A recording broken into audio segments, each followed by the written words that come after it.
ராதே கிருஷ்ணா. ஸ்ரீமதே ராமானுஜாய நமः.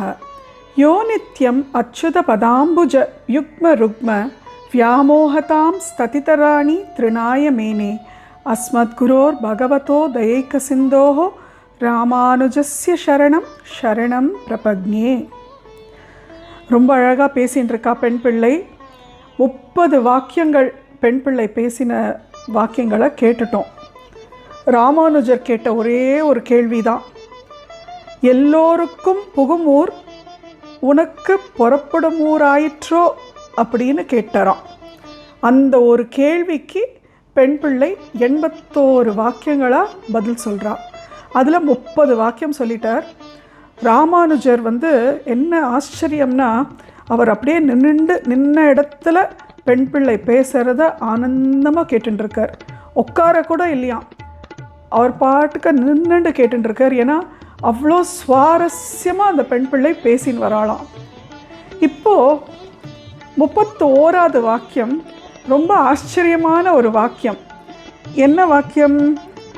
குடை முதலானது ஆனேனோ அனந்தாழ்வானை போலே. அனந்தாழ்வான். அனந்தா பிரதமம் ரூபம் லக்ஷ்மணஸ்துதத பரம் பலபத்ர த்ரிதீயஸ்து கலௌகஸ்தித் பவிஷ்யதி. அப்படின்னா நம்ம யாரை குறிப்பிடுறோம்னா சாக்ஷாத் ராமானுஜாச்சாரியரை தான் குறிப்பிடுறோம். ராமானுஜரோட முதல் அவதாரம் அனந்தாழ்வார், ஆதிசேஷனாக இருந்த அனந்தாழ்வார். அடுத்தது திரேதாயுகத்தில் லக்ஷ்மணனாக அவதரித்தார். 3வது துவாபர யுகத்தில் கிருஷ்ணனோட அண்ணனா பலராமனாக அவதரித்தார். கலியுகத்தில் நமக்கு எல்லாருக்கும் ஜெகதாச்சாரியராக ராமானுஜர் அனுகிரகம் பண்ணியிருக்கார். அவரோட 1000வது வருஷம் கொண்டாடினோம். ரொம்ப அழகாக கொண்டாடினோம். நம்மெல்லாம் ரொம்ப கொடுத்து வச்சுருக்கோம். இந்த மாதிரி ஒரு 1000 வருஷம் ராமானுஜாச்சாரியரோட 1000வது வருஷத்தை கொண்டாடுறதுக்கு. Really blessed souls. So Ramanujar இந்த பெண் பிள்ளைக்கு அவர் ஆச்சாரியனாக அனுகிரகம் பண்ணியிருக்கார். பெருமாளே அப்படி அமைச்சு கொடுத்துட்டார் அந்த பெண் பிள்ளைக்கு. இல்லைன்னா அந்த பெண் பிள்ளை ஊரை விட்டு போயிருந்தானா ஆச்சாரியர் வர டைம் இந்த டைம் மிஸ் மேட்ச் ஆகிருந்ததுன்னா 2 பேரும் மீட் பண்ணிகிட்டே இருக்க மாட்டான். ஆனால் அப்படி ஆகலை. அவளுக்கு அழகாக ஆச்சாரியரோட அனுகிரகம் கிடச்சுடுத்து, பரிபூர்ணமாக கிடச்சுடுத்து. ஏன்னா அவ்வளோ விஷயத்தை மனசில் தேக்கி வச்சுட்டுருக்கா. எல்லா விஷயத்திலையும் ஒரு சாராம்சத்தை அழகாக கண்டுபிடிச்சி தேக்கி வச்சுட்டுருக்கா. ஒவ்வொரு விஷயத்துலையும் அவள் சொல்லலாம், டிஃப்ரெண்ட்டாக சொல்லியிருக்கலாம். இப்போ நம்ம ப்ரீவியஸாக ஒரு விஷயம் பார்த்தோம். என்ன பார்த்தோம்? நம்ம இவரோட விஷயம் பார்த்தோம், திருமங்கை ஆழ்வாரோட விஷயம் பார்த்தோம். அதுக்கு முன்னால் நம்ம துருவனோட விஷயம் ஒரு இதில் பார்த்தோம். சொல்லியிருக்கலாமே, 5.5 மாதத்தில் துருவனுக்கு கடவுள் காட்சி கொடுத்தாருன்னு சொல்லியிருக்கலாம்.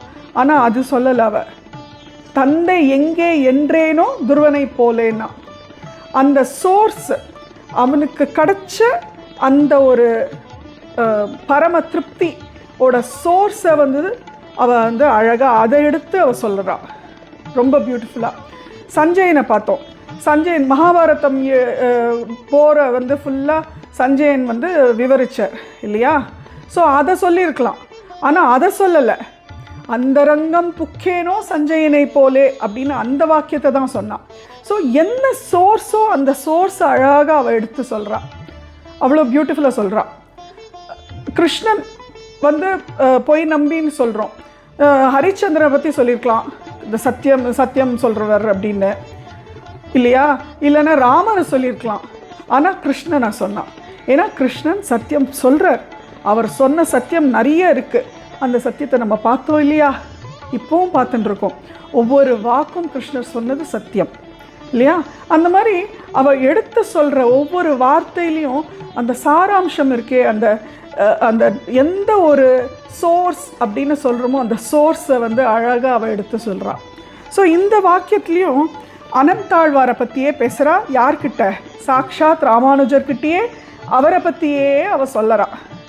என்னன்னா ராமானுஜர் வந்து பகவானுக்கு எப்படியெல்லாம் கைங்கரியம் பண்ணலான்னு யோசிச்சுட்டே இருப்பாராம். அனந்தாழ்வார் அப்படின்னா ஆதிசேஷனாக இருந்தவர் தான் அனந்தாழ்வார் இல்லையா?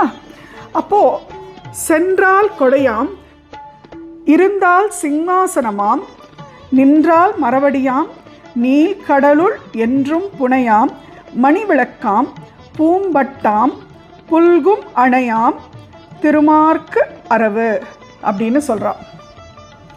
அப்படின்னா என்ன அர்த்தம்? சென்றால் பகவான் வந்து எழுந்து நடக்கிறாருன்னா அவருக்கு கொடையாக இருக்காராம்.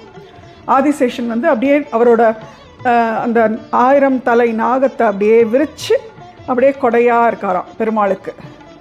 இருந்தால் உட்காரணும்னு நினச்சிட்டாருன்னா பகவான் அவருக்கு அப்படியே சிம்மாசனமாக அவரோட பாம்போட அந்த வாலை கம்ப்ளீட்டாக சுற்றிண்டு சிம்மாசனமாக அவரை உட்கார வச்சுக்கிறாராம். ஸோ சிம்மாசனமாக ஆயிடுறாராம். அவர் நின்றார்னா எழுந்து நிற்கிறாருன்னா உடனே அப்படியே மரவடிகளை கால் செருப்பு பாதணிகள் அந்த மாதிரி செருப்பாக மாறிடுறாராம். கடலில் வந்து பகவானோட வாசம் எங்கே? திருப்பார்கடலில். திருப்பார்கடலில் இருட்டாக இருக்கும் இல்லையா? நம்ம கடலில் வந்து கீழே இறங்கி போர்ச்சே கீழே போக போக லைட்டே இருக்காது. ஸோ இருட்டு தான் அங்கெல்லாம். அந்த இருட்டில் வந்து நீள்கடலுள் மணி விளக்கம், இவரோட நாகத்தில் வந்து நவரத்னங்கள் இருக்குல்ல, அந்த மணி இருக்கு இல்லையா, அந்த மணி தான் வெளிச்சமா. ஸோ அந்த கடலுக்குள்ளே பெருமாளுக்கு ஃப்ளாஷ் லைட் மாதிரி வெளிச்சம் கொடுக்குறவர் இவராம். அப்புறம் மணி விளக்கு, இவர் தான் மணி விளக்கு. நீள்கடலுள் என்றும் புனையாம் மணி விளக்காம். பூம்பட்டாம், பெருமாளுக்கு பட்டாவே மாறிடுறாராம். அதே மாதிரி பெருமாள் படுத்துக்கிற மெத்தையாவும் அவர் தான் இருக்காராம். ஸோ அந்த மாதிரி பெருமாளுக்கு எப்படியெல்லாம் கைங்கரியம் செய்யலாம் அப்படின்னு யோசித்து கைங்கரியம் செய்யக்கூடியவர் இந்த அனந்தாழ்வார், ஆதிசேஷன். ஸோ பெண் பிள்ளை சொல்கிறா இந்த வாக்கியத்தில், இந்த மாதிரி அனந்தாழ்வார் வந்து எப்படி பெருமாளுக்கு நம்ம என்ன விதத்தில் நம்ம கைங்கரியம் செய்யலாம்னு யோசித்து செஞ்சாலே அந்த மாதிரி அடியாளுக்கு தோணவே இல்லையே சுவாமி. அடியாள் வந்து பெருமாளுக்கு போய் அட்லீஸ்ட் நம்ம பெருமாளுக்கு வேர்க்கிறது விசரலாம், இல்லைன்னா பெருமாளோட திருமஞ்சனம் துணியெல்லாம் எடுத்துன்னு வந்து நம்ம தோச்சி கொடுக்கலாம். எவ்வளோ கைங்கரியம் இருக்குது பெருமாளுக்கு. பெருமாளுக்கு ஏற்றக்கூடிய வழக்கு அதெல்லாத்தையும் நம்ம தேய்ச்சி வைக்கலாம். நிறைய இருக்குது, அவ்வளோ கைங்கரியம் இருக்குது செய்யறதுக்கு. ஆனால் அடியாள் அதெல்லாம் ஒன்றும் யோசிக்கலை சுவாமி. அடியாள் என்ன அனந்தாழ்வாரா அப்படிலாம் யோசிக்கிறதுக்கு? அடியாள் ஒரு மொசல் புழுக்க சுவாமி. வரப்பில் கடந்தா என்ன, வயலில் கடந்தா என்ன, எதுக்கும் பிரயோஜனம் இல்லாதவ. அதனால் இந்த ஊரை விட்டே போகிறேன் அப்படிங்கிறாளாம். ராமானுஜருக்கு ஒரு புன்னகை பூரிச்சு சிரிக்கிறார் அவர். ஏன்னா பெண் பிள்ளை அவர் யாருன்னே தெரியாமல் அவரிடம் இந்த வாக்கியத்தை சொல்லி எப்படி பக்தியில் அவளை கம்பேர் பண்ணிக்கிறா அப்படின்னு ஆச்சரியப்பட்டு சிரிக்கிறாராம். அவருக்கு ரொம்ப பெருமையாக இருக்கா இந்த பெண் பிள்ளை பேசுறது. ஏன்னா இந்த விஷயம்லாம் ரொம்ப எல்லாரும் யோசிக்கக்கூடிய விஷயமே கிடையாது. அவ்வளோ அழகாக இந்த பெண் பிள்ளை யோசிச்சிருக்கா பாரு. பெருமாளுக்கு என்னெல்லாம் கைங்கரியம் செஞ்சிருக்கார் இந்த அனந்தாழ்வார் அப்படின்னு யோசிச்சிருக்கா பாரு அப்படின்னு ரொம்ப ஆச்சரியப்படுறாராம். அவர் வந்து பெண் பிள்ளைக்கு ஒரு கிருபா கட்டாட்சம் அளித்து ஒரு பிளெஸ்ஸிங் கொடுத்துட்டாராம். ஸோ இது 31வது வாக்கியம். குடை முதலானது ஆனேனோ அனந்தாழ்வானை போலே. ராதே கிருஷ்ணா. ஸ்ரீமதே ராமானுஜாய நமஹ.